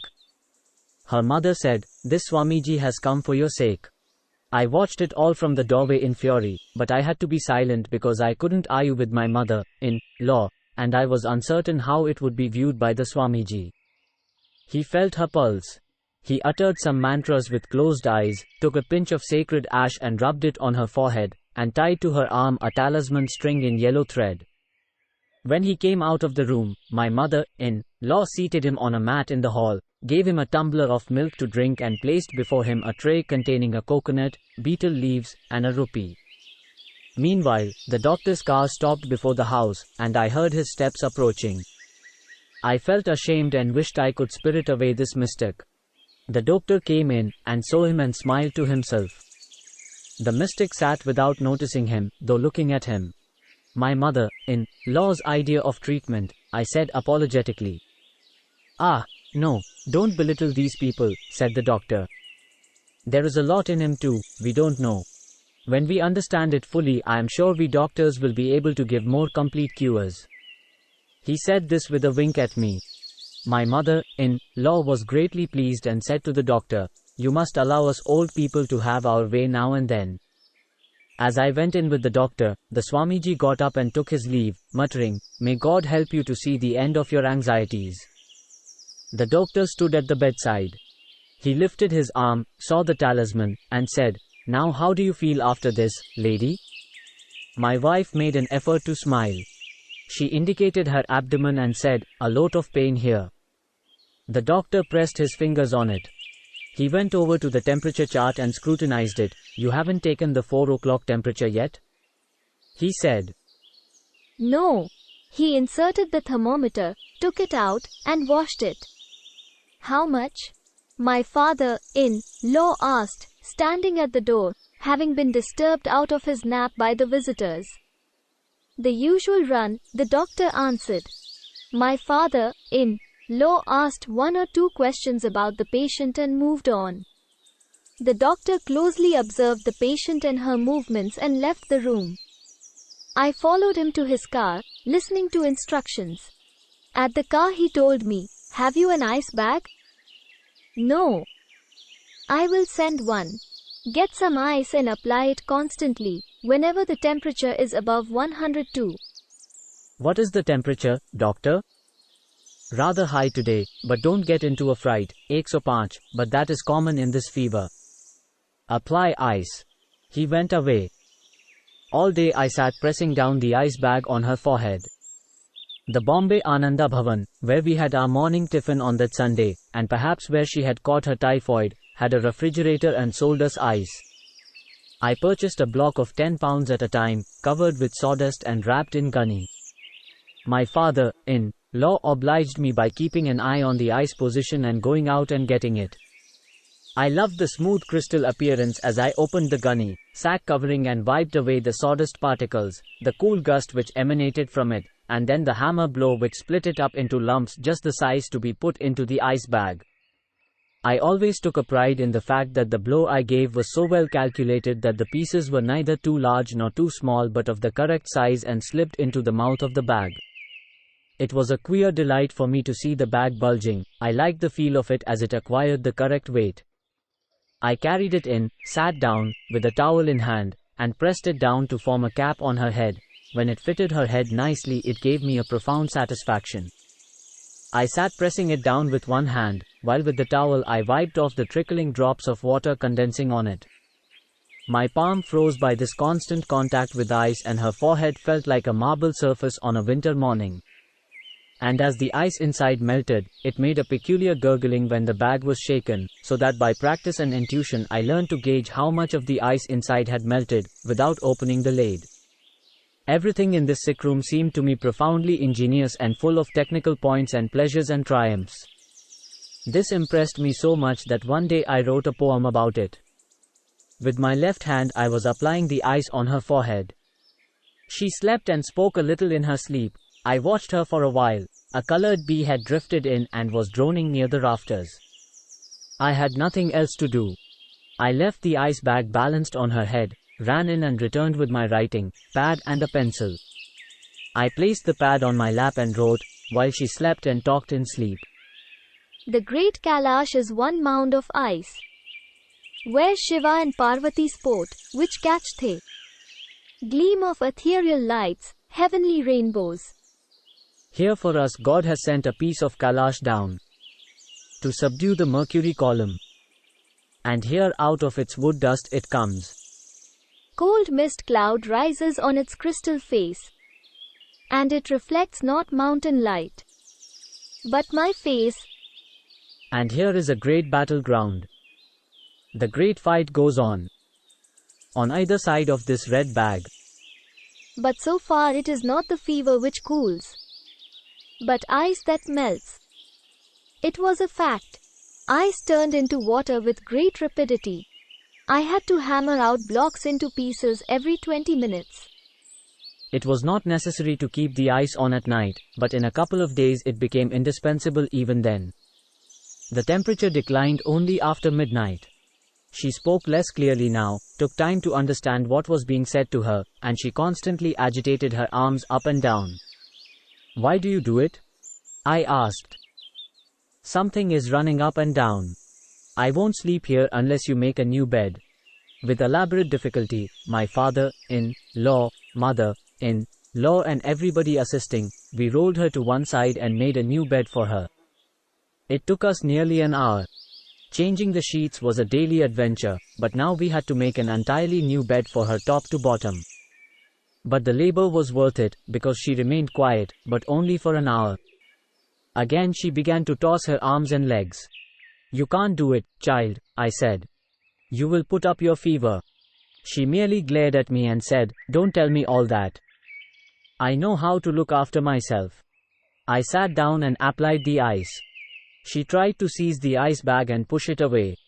"Oh, I don't want this, please. I am tired of it." I had to cajole and admonish and keep the bag. She went on grumbling and muttering something. I had to beg her to keep quiet, and when she persisted, I called in her father. "Do you think I am a child to be frightened?" she asked when her father stood in the doorway. Come in, please," I said to her father. He came over and stood at her bedside. She said, "Father," she implored weakly, "he is worrying me too much. I don't want the ice bag." All right, child, it is good for you. I will apply it." He sat down in the chair. He took up the ice bag and said to me, "Why don't you go to your room and rest for a while? It will do you good. You have been sitting up without a break since 6 a.m. I will look after her." "No, it will be a bother for you. Not your hour. You'll have to sit up at night too." "Oh, it doesn't matter. I do not really mind a little overtime work," he said. I dipped my hand in lentil and left the room. The child was delighted to see me out of the room so early. She clapped her hands in joy and ran towards me. Not yet. Don't touch me. You can speak to me from a distance, that is all. I have not had a wash yet. I'll have it only at night." She made a wry face. "All right. I'll go to grandfather. He is with mother." She became angry on hearing this. "Everybody goes into that room. Who is to be with me? Why don't you go to the next house and play with your friend? I don't like her. She beats me whenever she sees me." This amused me. I knew they were the thickest of friends a second ago, and they would be playing together next minute. So I asked, "All right, then. Come to my room and see a picture book. You must not sit on my bed but a little way off." She agreed to this condition and came to my room. My room served as a guest room for my father-in-law. In a corner there was his canvas hold, all in a trunk, and his coats and clothes hung on the peg. My table was dusty and confused, the books lying in a chaotic jumble, untouched for days and days now. All my waking hours were spent at the bedside, and I seldom visited this room. In my happy days this table was a jumble. In my days of anxiety it was no less a jumble. Perhaps a table is meant to be so. No use wasting thought over it. I remarked to myself. The habit of wishing to do something or other with the tabletop, whenever I saw it, had persisted with me for many years now. I kicked up a roll of matting and threw myself down, deciding to relax while the chance was there. Let the father and daughter settle it between themselves. I won't go till I am called. My daughter, who had been standing in the doorway, asked, "Can I come in, father?" Yes, this is not a sick room," I said. I had forgotten for a moment I had asked her to follow me in. She sat down on the edge of the mat and asked, "Is this far enough?" Yes, you mustn't touch me, that is all, till I have a thorough wash at night. Does mother's fever climb on your hands and stick there? Yes. Won't it get into you? No. Why? Because I am an elder, I said with a touch of pride in my voice. She was gradually edging nearer to my mat, and now only an inch of space separated us. No, no, you are too near me, I said. I'm not touching you, she argued. I was too fatigued to argue with her, and left her alone, turned over to the other side, and shut my eyes, muttering, "You are a fine girl. Don't disturb me. I am sleeping." She agreed to this proposal. But the moment I shut my eyes, she stretched her leg and gently poked my back with her toe. Ah! Why do you do it? You must not turn away from me. It makes me afraid to be alone. I turned over to face her and tried to sleep. She called, "Father. You mustn't disturb me. You said you would give me a picture book." I groaned, "Leave me alone, baby. Take the book." She went over to the table, but could not reach any part of its top. "It is too high up, father." I got up and searched among the books on the table. There was not one fit for her perusal, all of them were heavy, academic, and unillustrated. Underneath all these was a catalogue of miscellaneous articles from a mail-order firm in Calcutta. It was a stout enough volume. I gave it to her. She was delighted. It was full of small smudgy representations of all kinds of household articles. She kept it on her knee and was soon lost in it, turning the pages. Soothed by the rustling of the pages, I snatched a little sleep, although she constantly tried to get me to explain the pictures. When I woke up it was about 5 o'clock. The catalogue was sprawling on the floor. The child was not there. Her voice came from the kitchen. I went in and asked for some coffee. The child was sitting there on her grandmother's lap, learning a song. On seeing me she stopped her song and asked, "Can I touch you now?" "Not yet." "You didn't know it when I got up and ran away," she said with a great triumph in her voice, as if I had kept her in detention and she had managed to escape. "No, I didn't. You are very cunning," I replied, and it pleased her greatly. The patient was asleep. My father-in-law rose from his seat on seeing me, dipped his hand in the basin, and came out and whispered, "Will you take the watch now?" "Yes." She has managed to sleep after all. Let her sleep quietly. Rather restless today, he said and went away. I resumed my seat, pressing down the ice bag. She woke up. She looked up at me and said, "Oh, you have come." She gripped my arms gratefully. "I am always here. Don't worry, dear." Yes, I'm glad. Do you know what that man did?" "Who?" I said. "He was here when you were away." "Your father?" I said. "Know what he did? He tried to remove this necklace." She lifted her gold neck chain between her fingers and showed it to me. But I snatched it back. He wrenched my head. "Bad man. You must never leave my side hereafter." I agreed. Her fingers lightly ran over the bedclothes as if searching for something, and tugged the edges. She tried to kick away the blanket. She attempted to roll out of bed. When I checked her, she was furious. "Why do you stop me? I want to go away." She held up her arms and asked, "Where is the baby?" "In the kitchen," I explained. "Oh, who took her there?" "Your mother," I said. "All right. Let them be careful. They must not take away a small baby without telling me. They may drop it." I understood what she meant. She was imagining herself in childbed. Those memories were confusing her. She still held up her arms for the baby. I gently put them down. After that she started singing. Her faint voice choked with the strain. I couldn't make out the words or the tune. I said, "Hush, stop it please. You must not sing. You will not get well if you exert yourself. But she would not stop. I protested, and she said, I want to sing, and I will sing. Why should it offend you? At night she ceased to sleep peacefully. She talked or sang all night. The doctor examined her more closely every time now. He examined her heart and said, she must sleep. It is imperative. This continuous temperature is very taxing. She must rest. I will watch how it goes, and then give a mild hypnotic. The ice was melting, we were wearing ourselves out nursing, but the fever would not subside. It never went below 103 in the mornings and rose and hovered about 105 every day. The doctor said, the patient is very restless, that's why she has a temperature. If only she could sleep for 6 hours, you would see a wonderful change. The doctor was losing his cheerfulness, and looked harrowed and helpless. Next morning he brought in his car another doctor, a famous Madras physician. Even in our wildest dreams we could never have hoped to get this great physician. His reputation was all over the presidency and his monthly income was in the neighborhood of 10,000. Dr. Sanka came in advance and said, it's your luck, doctor came here for another case. I begged him to see your wife. You are lucky he has agreed.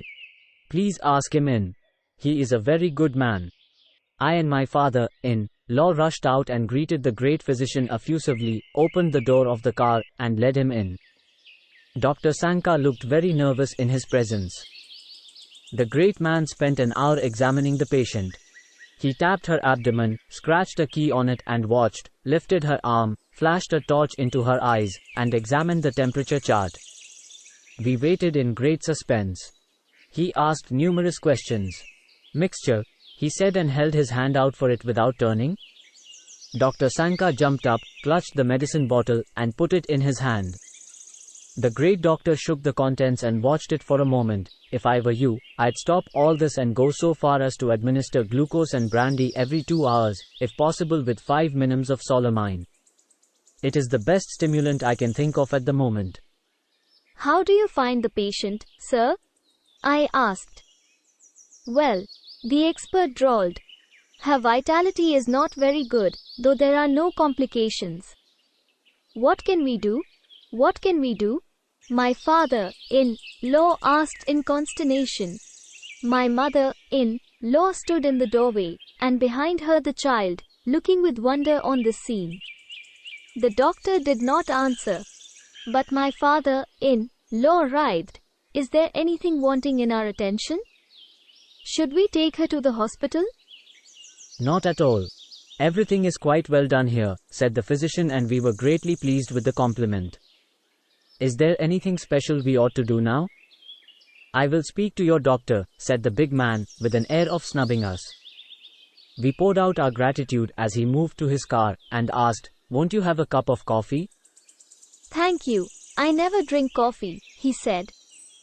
Our doctor said, I'll see you again, and went away. The next morning I was jubilant. For the first time the temperature remained at 101. For weeks it had never gone below 102.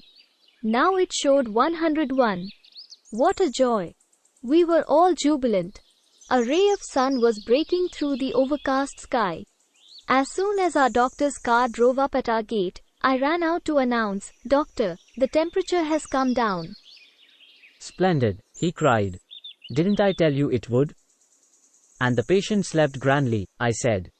In fact, she is still sleeping. The doctor examined her, but it didn't wake her up. Continue the mixture, and diet as usual. No ice bag. Have a hot water bottle ready. I will come again, he said and went away.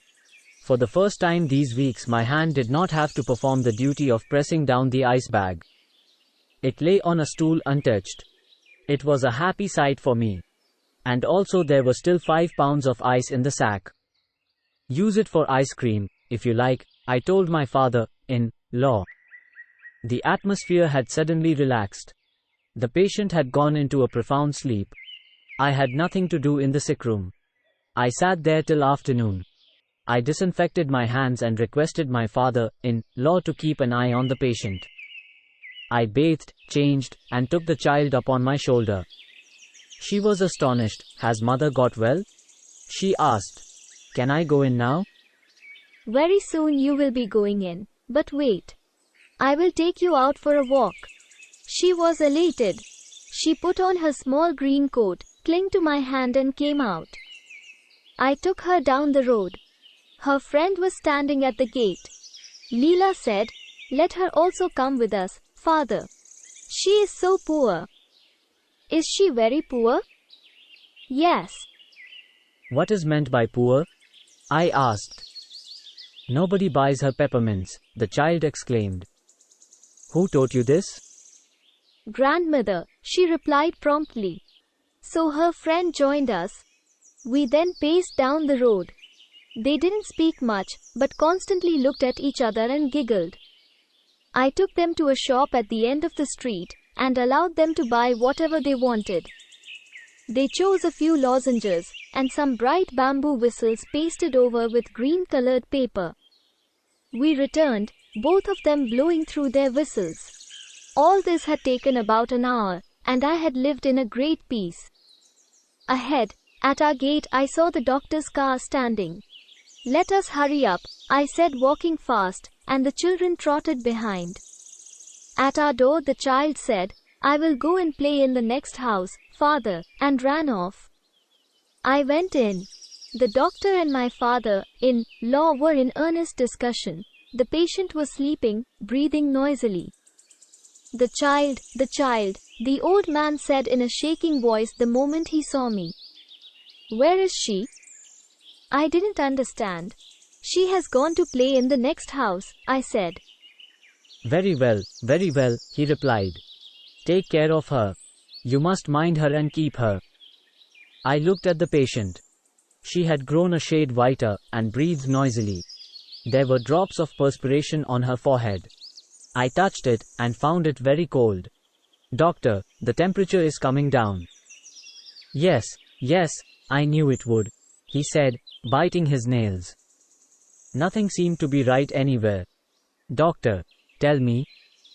For heaven's sake, don't ask questions, he said.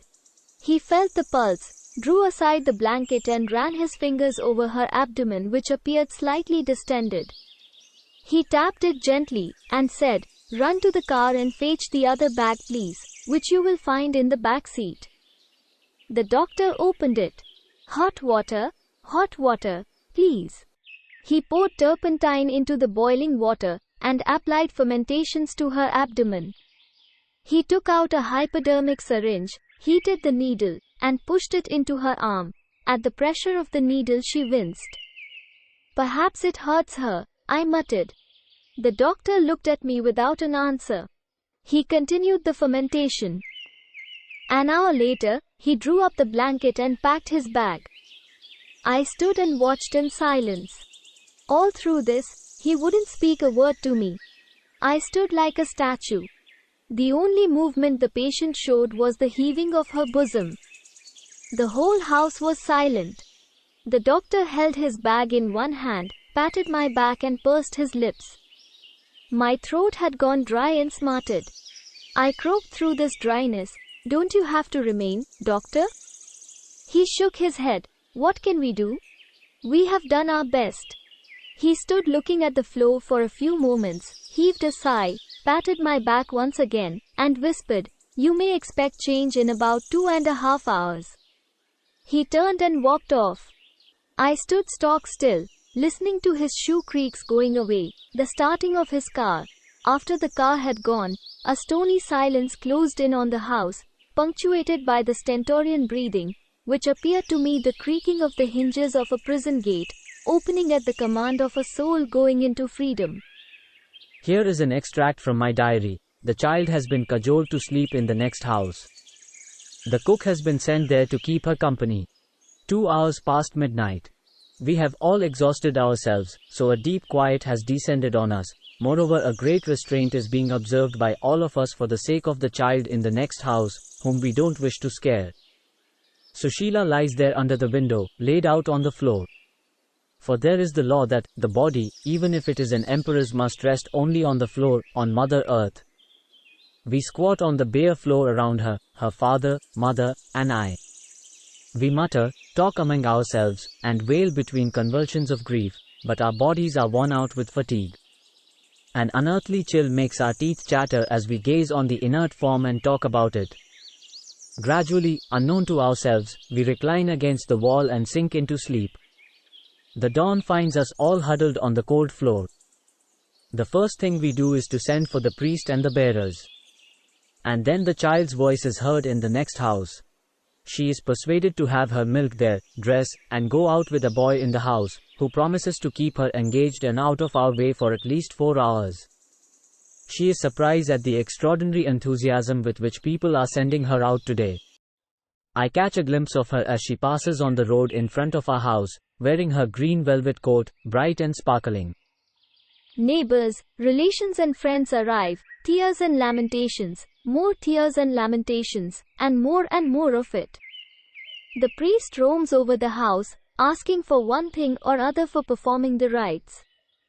The corpse bearers, grim and subhuman, have arrived with their equipment, bamboo and choir ropes.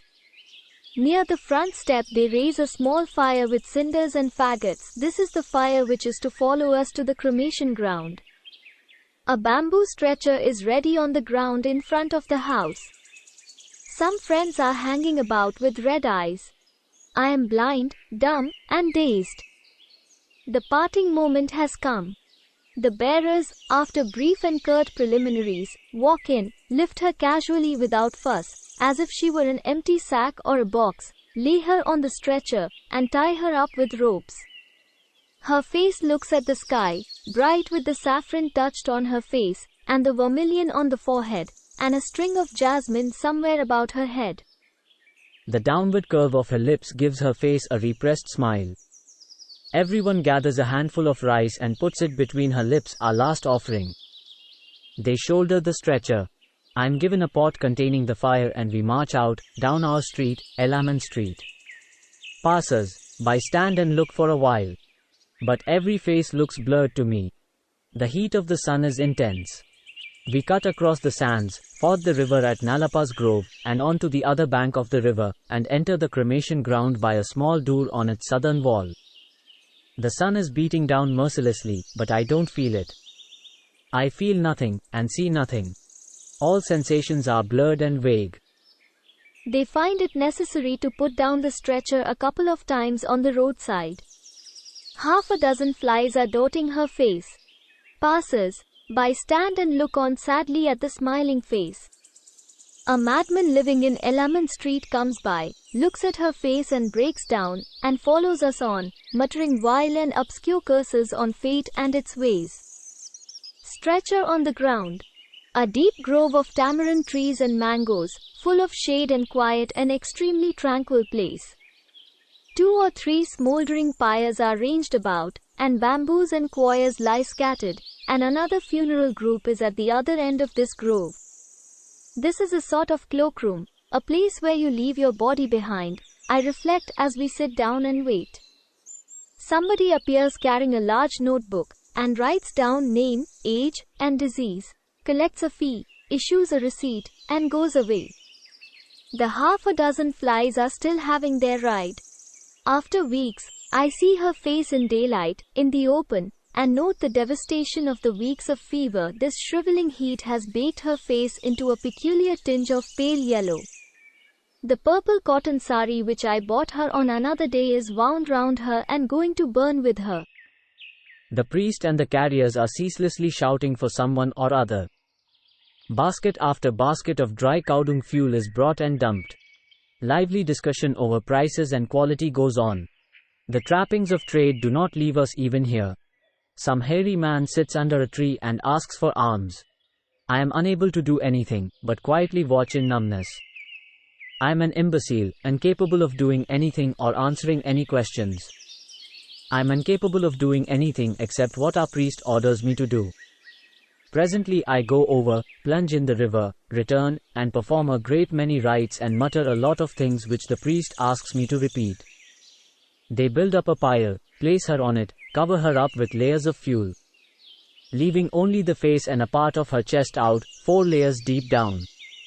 I pour ghee on and drop the fire. We are on our homeward march, a silent and benumbed gang. As we cross Nalapa's grove once again, I cannot resist the impulse to turn and look back. Flames appear over the wall. It leaves a curiously dull pain at heart. There are no more surprises and shocks in life, so that I watch the flame without agitation. For me, the greatest reality